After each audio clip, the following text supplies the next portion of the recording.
Depuis son origine, la Grèce a été mise sous servitude par la dette et qu'elle a toujours payé et que c'est une colonie, finalement, de l'Allemagne d'abord, ensuite de l'Angleterre et de la France.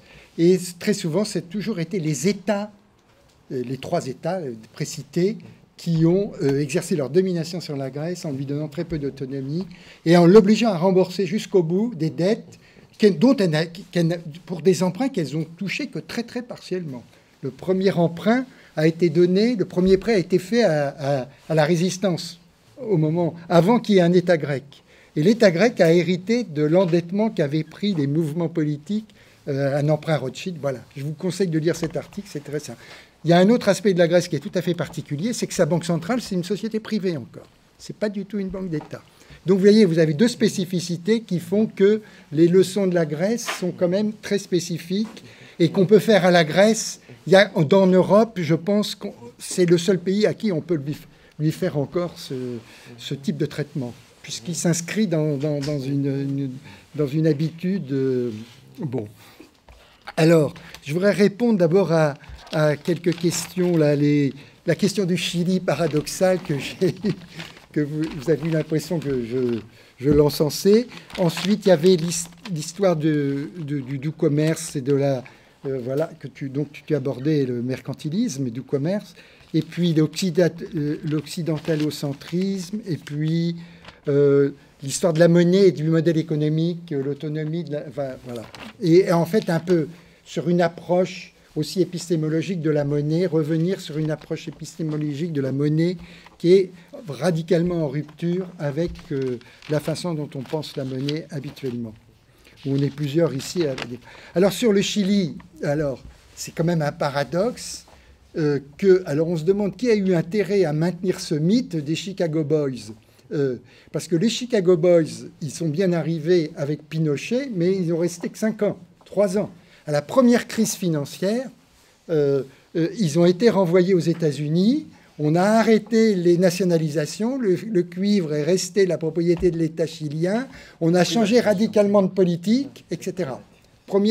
Bon, alors c'était toujours Pinochet, mais le régime j'ai décrit, de dualité monétaire, il a été inventé en 1967, c'était la démocratie chrétienne. Il a été sous Allende, il est resté sous Pinochet, etc., etc. Et il est encore présent après la démocratisation, les changements, même de la gauche, etc. C'est quelque chose qui a traversé droite-gauche. Et en général, les régimes monétaires, ils sont interclassistes ou interpartis, etc. Puisque leur fonction, souvent, c'est de cristalliser un compromis social qui est d'ordre territorial, en fait, et qui n'est pas classiste. Il y a 2 principes de division dans les sociétés. C'est le principe qu'on appelle fonctionnel entre classes sociales, autour de la division du travail. Hein, et il y a aussi, on sait que c'est aussi important, même si depuis le marxisme a fait disparaître ce second principe, et puis l'État unitaire à la française aussi, il y a les divisions territoriales, le rapport à la glèbe, aux régions, le truc culturel. C'est 2 principes très importants que la monnaie traite simultanément à travers un double compromis.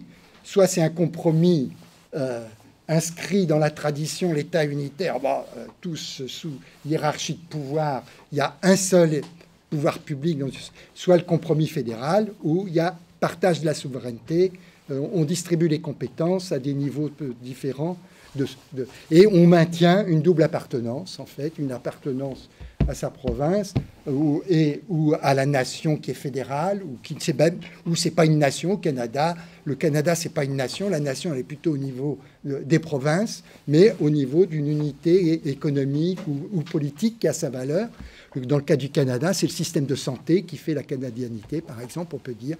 Et c'est ce qui distingue le Canada des États-Unis. Pour d'autres aspects, ça ressemble, etc. Ce n'est pas le même système politique, etc. Vous voyez, alors, donc, sur le cas du Chili, en plus, je parlais d'une efficacité dans un cadre capitaliste. Hein. Alors, évidemment, dans nos alternatives, il y a 2 étapes. Il y a les alternatives qui sont pour rendre le capitalisme efficace et le maintenir dans un cadre démocratique. Première étape, faire en sorte qu'on n'ait pas un capitalisme qui débouche naturellement sur le bolchevisme qui est inhérent aussi à l'ultralibéralisme, parce que c'est pas... Moi, je me bagarre aussi sur les mots. C'est une aberration de parler de néolibéralisme pour l'idéologie actuelle. Soit on parle de libertarianisme, soit d'ultralibéralisme. Mais les néolibéraux, ils sont nés dans les années 30, et c'était des gens qui étaient au contraire, pour ne pas laisser le marché libre, il fallait réguler le marché. Et moi, je mets Keynes dans les néolibéraux, je peux mettre Commons aux États-Unis, etc.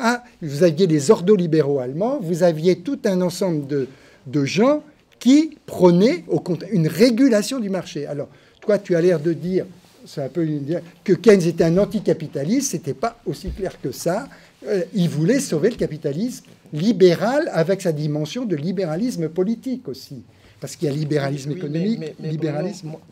Mais je pense qu'il y a un élément, c'est que les néolibéraux, c'est quand même l'idée qu'il y a une technocratie, bureaucratique qui sait à la place des populations ce qu'il faut faire. Et c'est ce non, ça, je mettrais ça pas dans le modèle économique, mais dans le... Il y a deux dimensions. Il y a les deux dimensions. Parce que dans le libéralisme, tu as quand même l'idée que quand on prend un risque, on l'assume. Bon. Dans le néolibéralisme, à partir du moment où tu as une technocratie bureaucratique qui prend le pouvoir, qui sait à la place des agents économiques ce qu'il faut pour eux, exactement. Tu n'as plus le même rapport à la gestion du risque. Tu as des gens qui ne sont jamais responsables de rien. Oui, mais moi, je pense qu'aujourd'hui, on est au bout du modèle néolibéral qui, à mon avis, est un modèle qui, justement, s'écarte du libéralisme, qui affiche clairement une vision politique qu'on n'a pas aujourd'hui. Bon, là, il y a des écrits... En même temps...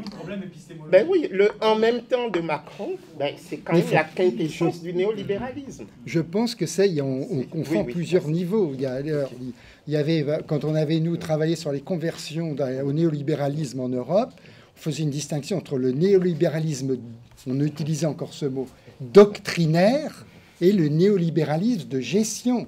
Après, alors quand on est au niveau de l'idéologie, c'est de confondre les idéologies néolibérales des années 30 et qui ont fait des compromis avec l'économie sociale de marché en Allemagne, la démocratie chrétienne sociale en France, qu'on fait l'État-providence ou des équivalents, qu'on fait des systèmes nationaux de protection sociale, le confondre cette idéologie qu'il y avait derrière avec l'idéologie libertarienne inspirée d'un modèle économique qui n'est plus le modèle néoclassique de Friedman, mais le modèle de l'économie financière, qui est autre chose, qui pense que couvrir le monde d'un système de marché, parce que les marchés sont efficients et autorégulateurs.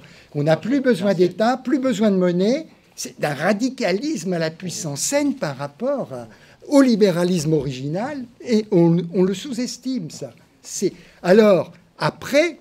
Justement, la jonction avec la finance, comme il naturalise le discours économique, mais là, il y a une contradiction, et il y a une contradiction qui les travaille, c'est ça. C'est, normalement, les marchés sont autorégulateurs, tout ça. Donc, il n'y a pas besoin d'économistes et d'experts pour faire fonctionner le capitalisme. Mais, et on critique Keynes parce qu'il y a des frictions. Donc, il y a une partie de ces économistes, il y a un travail entre les macroéconomistes ultralibéraux et la finance ultralibérale. Ils tiennent les deux discours, mais ça va. Sinon, il suffit de mettre un marché à la place de l'État pour la monnaie, c'est ça ce qu'on a fait. Hein, pour la monnaie, instrument de paiement, hein, pour les moyens de paiement, pas pour la monnaie, unité de compte. Et donc, on a ce double jeu, mais ils sont dans une contradiction essentielle, puisque... Question. Alors, qu'est-ce qu'on dirait de la crise de 2008, puisque finalement, elle a été